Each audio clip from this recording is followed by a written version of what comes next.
Ayer hablamos de Basilio y de la maldición de que fue víctima por casarse en segundas nupcias.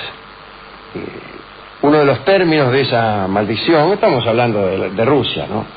Uno de los términos de esa maldición fue que iba a tener un hijo muy malo, que iba a ser malvado. Y ese hijo fue Iván. Y hoy vamos a contar por qué al zar Iván IV, a este Iván, al hijo de Basilio, se le llamó el Terrible. ¿Qué fue? Vamos a contar el principio nada más de la historia. ¿Qué fue lo que lo volvió un hombre sanguinario? Bien. Estamos trabajando con material del historiador Lev Tarasov. Cuentan que Iván se sintió atraído por las damas desde muy joven, pero eso no creo que sea lo que lo haya convertido en sanguinario. Casi todo. O al menos espero que no sea eso. Pero este lo hacía con un fervor que para algunos era exagerado. Para algunos, pero no para las damas. Dice la crónica de ayer, que siendo príncipe heredero, este muchacho yacía con 3 o 4 aldeanas cada día, y que las criadas de palacio debían permanecer bajo llave en sus habitaciones para no ser abordadas por el entusiasmo del príncipe. Había que atrancar la puerta con un ropero. En el año 1546, Iván le comunicó a su maestro de teología, Macario, que deseaba casarse. Le dijo: Macario, quiero casarme. Y el religioso se alegró de que tuviera esas intenciones después de tanto desenfreno, pero dudaba de que una princesa extranjera estuviera dispuesta a vivir con su discípulo. Entonces prudentemente le aconsejó a Iván, más que nada porque era una bestia el tipo, ¿no? Entonces prudentemente le aconsejó a Iván que buscara una candidata rusa para evitar la frustración de un rechazo. Macario tenía miedo de que el tipo le mandara una carta a una princesa francesa o alemana y que fuera rechazado y que después hubieran inconvenientes diplomáticos, etcétera. Así que dice: búscate una rusa. Según la tradición rusa, como hemos contado ayer, debía convocarse a todas las muchachas casaderas de la nobleza, y se hacía como una especie de muestra, y de ahí se elegía como un concurso de belleza. La propuesta desde luego entusiasmó muchísimo a Iván, que como no tenía ninguna preferencia, como suele ocurrir con esa gente, dispuso que empezara la leva de muchachas. Y así que los emisarios empezaron a recorrer todas las provincias del imperio con la siguiente circular. Tengo una copia de la circular. De parte de Iván Vasilievich, gran príncipe de toda la Rusia, he encomendado a todos mis emisarios que examinen a todas las doncellas, vuestras hijas, que son novias para nos. Aquellos de vosotros que oculten a sus hijas y no las entreguen a nuestros boyardos, se granjearán grandes desgracias. Haced que circule mi carta entre vosotros sin retenerla tan siquiera una hora. Claro, porque alguno... ¿Y quién la va a esconder, no? Puede ser que alguno no quisiera casarla a la hija, máxime sabiendo la fama de bestia que tenía este tipo, y entonces la escondía. Para esos había severas penas, Y la lógica. En la capital de cada provincia, los hombres de confianza de Iván hicieron una primera selección. Primera selección quiere decir, echen a los troncos, echen a la fulera.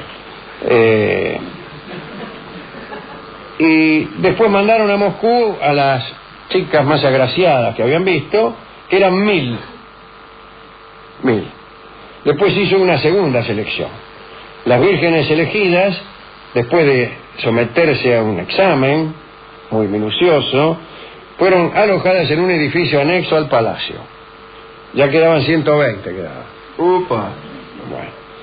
El zar de cuando en cuando iba a verlas. Echaba una mirada, conversaba con ellas, las semblanteaba un poco. Bien. El día señalado para la elección, las postulantes fueron levantadas a primera hora y se presentaron vestidas con sus mejores pilchas.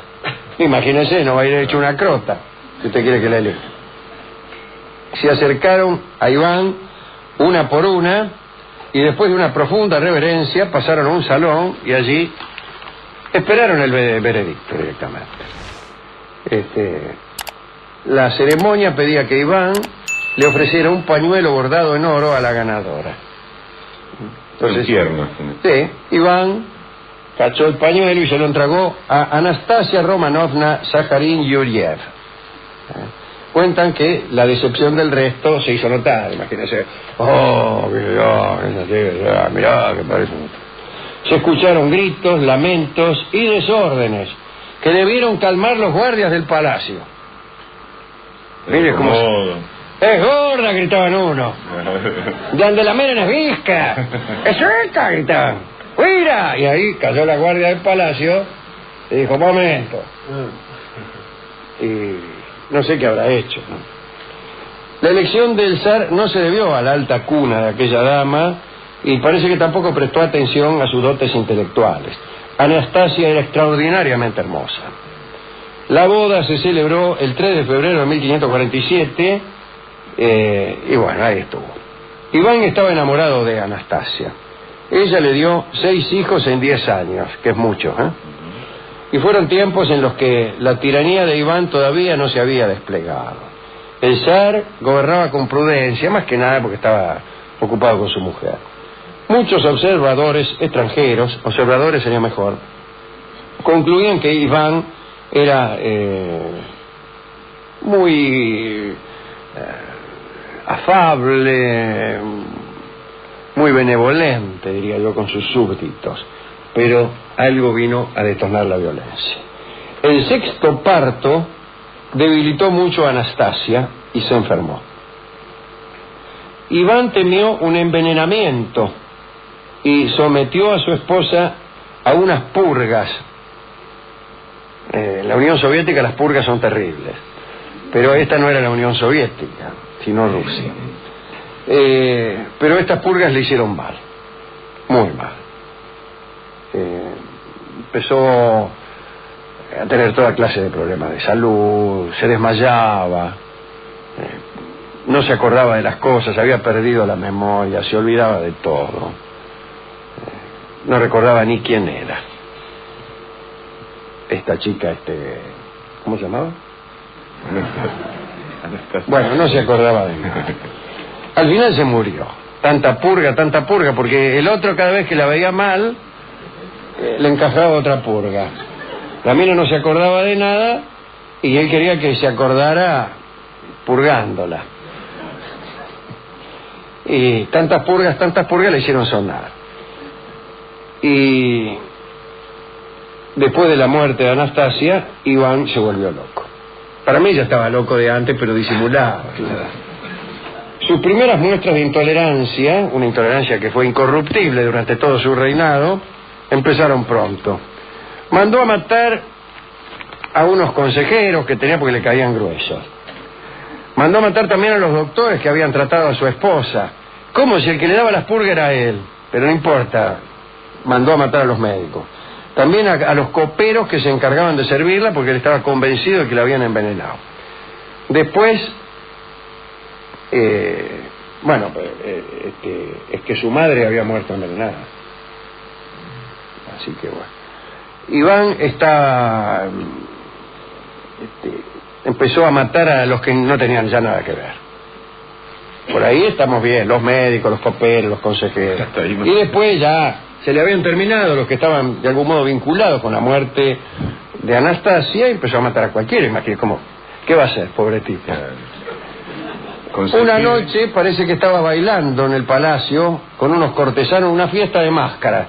Muy triste, pero los bailongos no se privaba de ninguno. Bueno, de pronto vio al príncipe Repnin sin antifaz y quiso obligarlo a ponerse uno, imagínese. Dijo, che, Repnin, esta es una fiesta de disfraz. Pero Repnin se negó y arrojó la máscara que Iván le había dado al suelo y la pisó. Iván lo echó del salón, pero después le pareció que la reprimenda había sido demasiado leve. Entonces envió unos esbirros para que apuñalaran a Repnin mientras éste regresaba a sus aposentos. Así que lo mataron directamente, ¿no?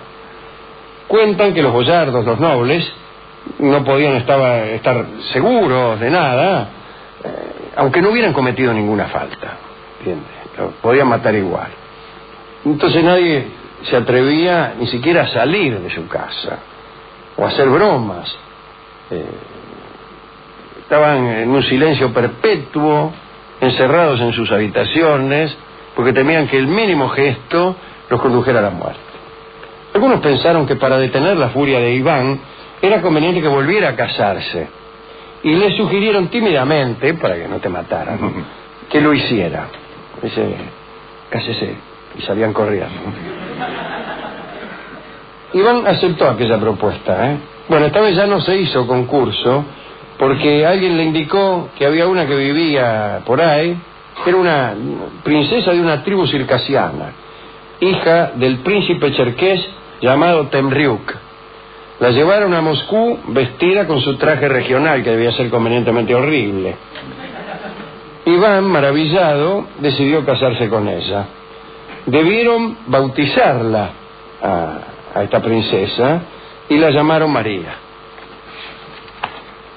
Pero la violencia de Iván no se detuvo. Pocos días después del casorio, el zar ya estaba arrepentido. Se arrepintió, ¿para qué me habré casado? Parece que María, que era una circasiana, era arisca y montaraz, había sido educada bajo un régimen asiático que no tenía mucho que ver con la docilidad que Iván esperaba. Además, ni siquiera hablaba ruso. Iván no la amaba, seguía pensando en Anastasia, y su añoranza aumentaba su furor. Todo aumentaba el furor de Iván. Cualquier cosa. Sí, cualquier cosa. Entonces imagínense, aquellos que le habían sugerido casarse con esta chica pagaron el error, fueron pasados a cuchillo. Y se levante la mano que me aconsejó casarme con esta chica. Yo, adiós. Por esos días Iván empezó a llevar una larga vara rematada con una punta de acero. Se llaman lanzas. Bueno, cuando se enfurecía, pinchaba el primero que veía con la vara, lo ensartaba como churrasco de croto, pero también lo usaba para las conversaciones. Estaba conversando y te tocaba, para enfatizar algún argumento, te tocaba un poco con la vara. Y por ahí, si vos lo contradecías, decía, pero no, ¿qué está diciendo? ¡Pah! ¿Cómo que estoy diciendo? Dice, ¿soy el zar de Rusia o quién soy? Dice. Decir, y estoy armado. Ya. Decirle que sí nomás. Bueno, y ahí en esa época empezaron a conocerlo en los ambientes populares con el sobrenombre del Terrible. Bueno, esperaron bastante para ponérselo, ¿no? La verdad que sí. Y algunos rusos me explican que más que el terrible es el temible. La palabra Grozny, en ruso, como todos ustedes saben, significa temible más que terrible. En ruso cuando te dicen este señor es Grozny, quiere decir este señor es temible. Pero da lo mismo, terrible y temible no son tan distintos después de todo. Bueno, esta característica del zar, no se sabe cuál, a saber, no sé, significar, tener una palabra parecida para designar cosas distintas, terminó por estallar cuando sucedió lo siguiente. En septiembre de 1569 murió la circasiana, María, y murió envenenada con unos polvos puestos en su cena por orden del propio Iván, naturalmente. Dijo, por favor, señores ministros, pongan en la cena de esta degenerada de mi esposa polvos envenenados. Nadie se animó ni siquiera a llorarla demasiado, porque imagínense, ¿no? Así que...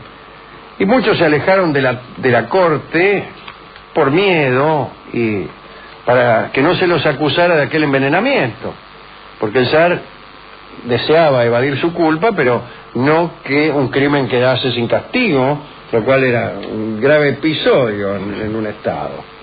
Así que lo que él necesitaba era echarle la culpa a alguno. Entonces todos salieron rajando para que esta cosa no ocurriera. Los desmanes de Iván continuaron, pero nosotros nos detenemos aquí en el umbral.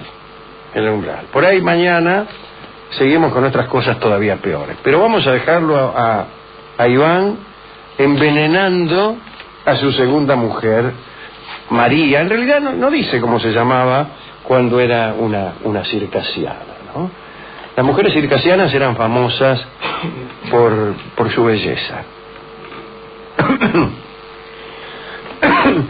Traían a menudo en este terrible y espantoso comercio de la prostitución circasianas para los lupanares más famosos del mundo, o cuando había alguna muy linda inventaban, discúlpeme, me atraganté con un pomelo que me acaba de convidar Alejandro.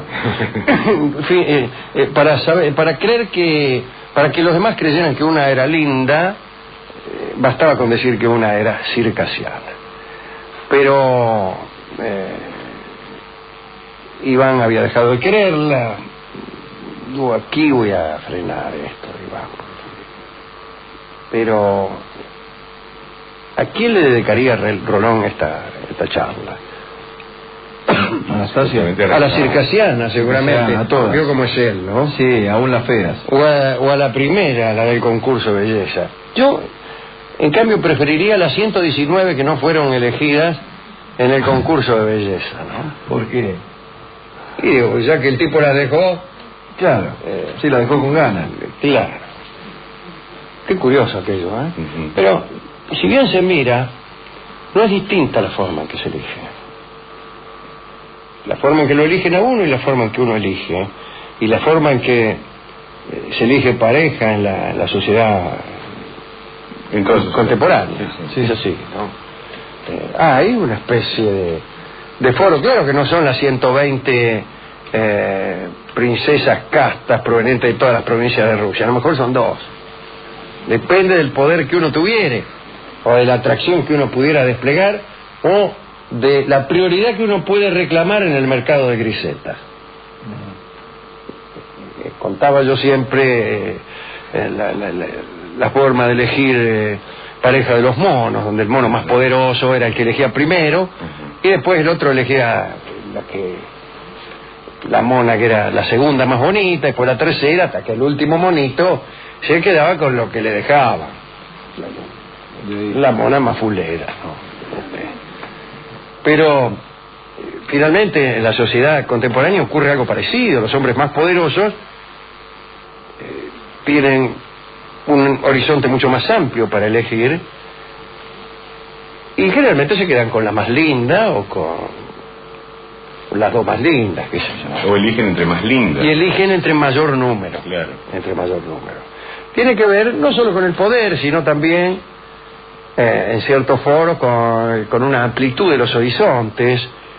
Un kiosquero tiene un horizonte más amplio que alguien que trabaja encerrado en una casa de comercio, claro. O que uno que trabaja en el campo, claro. Solo. Es más frecuentado. Porque el kiosquero trata a un número bastante grande de muchachas. Claro. En cambio el tipo que trabaja en el campo, es raro, en un año por ahí no ve muchachas. Ve más ovejas y chanchas. Claro. Que muchachas.